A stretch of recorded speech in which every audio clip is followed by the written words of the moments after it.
Hello and welcome to this online demonstration of the Kindergarten Tub. My name is Chilikis and I am the founder of Busy Bee Educational Products and the creator of the tub. Today we'll be showing you every game that is included and how each game is played. Every game that you will see here today comes packaged in its very own tub. This makes it easier to access and store away. All the games that you see here on this table are included in the tub. The packets and boards have been made using thick cardboard for a long-lasting life. Each game can be played by up to 6 students and comes in 3 colour-coded sets, making packing up easy for the students and the teacher. All tokens and cards are included in the games, so all you have to do is choose a game, place it on the table or floor, and it's ready to be played. No more counting tokens or checking cards. Everything has been done for you. Firstly, I'd like to show you the instruction booklet that comes with every kit.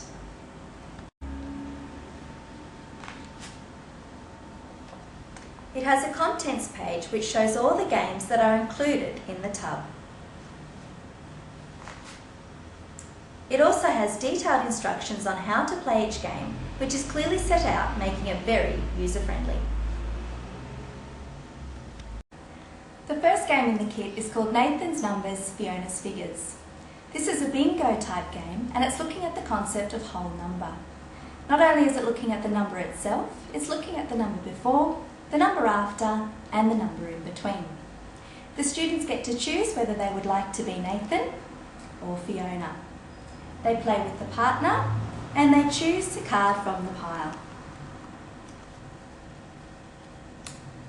This card says, what is the number before? The answer to that is 3. So they choose a token and they come back to their board and they need to find the answer on their board. Now they have a choice of 10 frames, words and numbers. And on this board, the answer 3 is a 10 frame. They place their token on the answer and it's the next person's turn. The winner is the person that has their board filled. This next game is called Make to 10 Fish. This is a fish style game which is looking at combinations of numbers to 10. Students play this game in pairs. They shuffle the cards, deal out 3 to each person and put the rest of the cards on the table. Students need to ask each other questions using the correct maths language and they need to make numbers to 10. For example, if I had the card 4, I would need number 6 to make it to 10. So I'd ask my partner, do you have the number 6? If they do have the number 6, they pass it over. Those 2 cards are matched and they're put to the side. If the partner doesn't have the number 6, they say go fish and I would have to choose another card from the pile. The game finishes when all of the cards have been matched. This game is called Flying Facts and it's looking at the concept of addition. It's not only looking at simply solving addition problems, but it's also looking at the strategies used to solve those problems. The 3 strategies that I have focused on are use doubles, counting on, and make to 10. This is a bingo type game where students play with the partner. They choose a card from the pile on the table and they solve the problem. This card says 9 and 2. The answer to that would be 11. And the way that I would solve that problem would be 9 and 1 more would make to 10 and 1 more would be 11. So I would take a counter, I would come back to my board and I would put the counter on the make to 10 chick. Students then need to fill their board and it's the first one to fill their board that's the winner. This next game is called Ladybird Takeaway and it's looking at the concept of subtraction. This is a memory style game and it's played with the partner. The cards are placed face down on the table and the first person chooses 2 cards, flips them over and works out the problem. This card says 6 ladybirds take away 2 ladybirds and the answer would be 4 ladybirds. We have the picture, the number and the word. And we're also introducing them to the concept of the written form of the sum. These 2 cards match, so they can be put to the side, and then it's the next person's turn. They flip over 2 cards and work out the problem. This one says 8 ladybirds take away 0 ladybirds, and we've got the answer of 3 here. These two cards don't match, so they're flipped back over and it's the next person's turn. Play continues until all cards have been matched. The winner is the person with the most cards. This game is called Toadstool Rose, and it's looking at the concept of multiplication. Also included in this game are 3 dice, 6 player tokens, and a packet of smaller tokens used for demonstrating rows. Students work in pairs and choose one of the player tokens. Place it on the starting toadstool. They then roll the dice and move that many number of spaces. If they land on a toadstool with the spots, play continues to the next person. If they land on a toadstool with the star, they need to pick up a card from the centre of the board. And cards have a variety of things on them, for example, go backwards, go forwards, and most importantly, making rows. This card says make 5 rows of 6. Students need to demonstrate that using the smaller tokens on the side of the table. Their partner needs to check their answer before play can continue. The winner is the first person to get to the finished toadstool. This next game is called Half of Apples, and it's looking at the concept of fractions. This is another bingo style game where students play with the partner. Each student has a board and a packet of cards between them. Students choose a card from the pile and work out the answer. This card says half of this shape. Students need to first find that shape on their board, choose a token, and place the token on half of that shape. Play continues until halves of the shapes have been filled. If you wanted to, you can then make the students fill the other half of the shape. This game is called Paw Patterns and focuses on 2, 3, 4 and 5 patterns. The only material that is not included in the tub and is needed for this game is pattern blocks. If you don't have pattern blocks in your school, you can use paddle pop sticks, coloured tokens, cut out shapes, or anything else you have in your classroom that will be used for patterns. Also included in this game are 3 dice, 6 player tokens, and 3 sets of cards. Students need to choose one of the player tokens and place it on the starting paw. They then need to roll the dice and move that many number of paws. In this game, every paw you need to pick up a card from the middle. The cards will have a variety of things on them, for example, going backwards, going forwards, and most importantly, making a 2 pattern. Using the pattern blocks, students need to make the 2 pattern on the side of the table. Their partner needs to check their work before play can continue. The winner is the first person to get to the finished paw. This game is called Data Memory, and it's looking at the concept of data.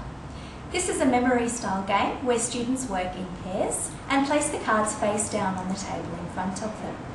The first player chooses 2 cards, flips them over and works out the problem.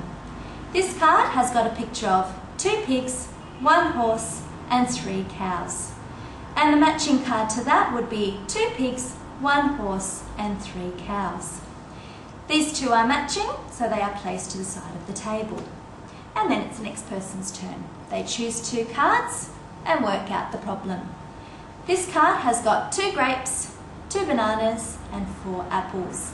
And as you can see, the graph on this side is not matching because it has 3 grapes, only 1 banana and 2 apples.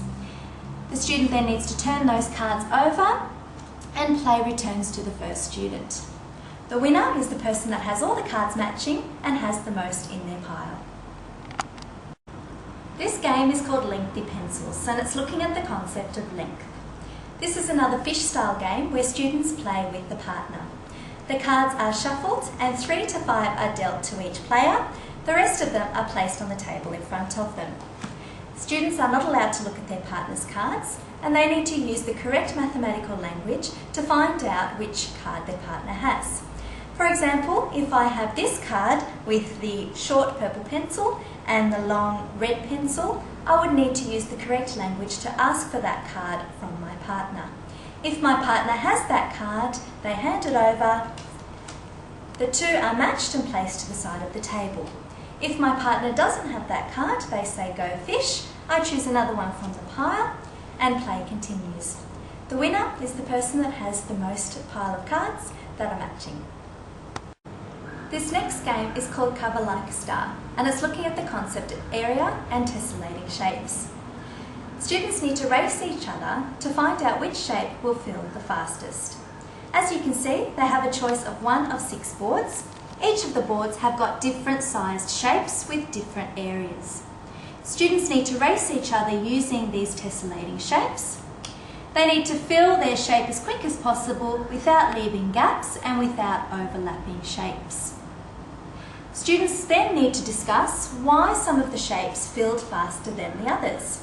And the answer to that would be that some of the shapes have got a smaller area.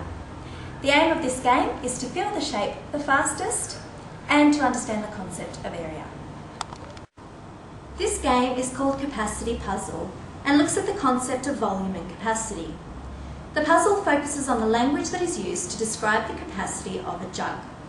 The words on the cards are almost empty, more, less, about half full, empty, full, will hold more, will hold less, about the same, and almost full. Along with the puzzle, the tub also includes round and square containers which can be used for measuring. The containers are round and square 1 litres, round and square 500 millilitres, and round and square 250 millilitres. If you wanted to extend the children, you can also have the measurements on the side of the containers here and introduce them to that concept. The interesting thing to note about these containers, and the children will soon find this out, is that even though the containers hold the same amount, they look very different. And that's quite a difficult concept for some of the kids to understand. This next game is called Mass Concentration, and it's looking at the concept of heavy objects and light objects. This is another memory style game where students with a partner place the cards face down on the table, choose 2 and find out if they are matching. Some of the cards are elephant and feather, which would be heavy, and light. On the table here there are a few other cards with their corresponding matching card. As you can see, some of them have got some sight words underneath them as well. The player who wins at the end is the person that has the most matching cards. This game is called Clock Puzzle and focuses on the notion of o'clock. The puzzles include times from 1 o'clock through to 12 o'clock and introduce students to the 3 different ways they can be found: analogue, digital, and the written form of the time concept. The aim of the game is to read and understand our time on analogue and digital clocks. The next 2 games I would like to show you together because they are quite similar. They are looking at the concepts of 3D and 2D shapes in the real world environment. This is another memory style game where students need to find matching cards.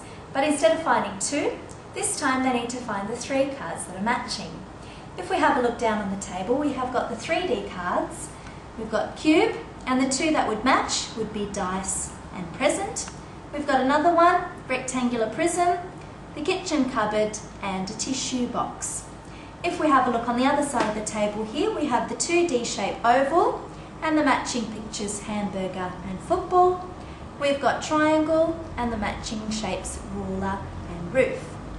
The student who wins at the end of the game is the one that has the most matching cards. The final game in this kindergarten edition of the tub is called Mouse Position. This game can be played as a whole class or in small groups.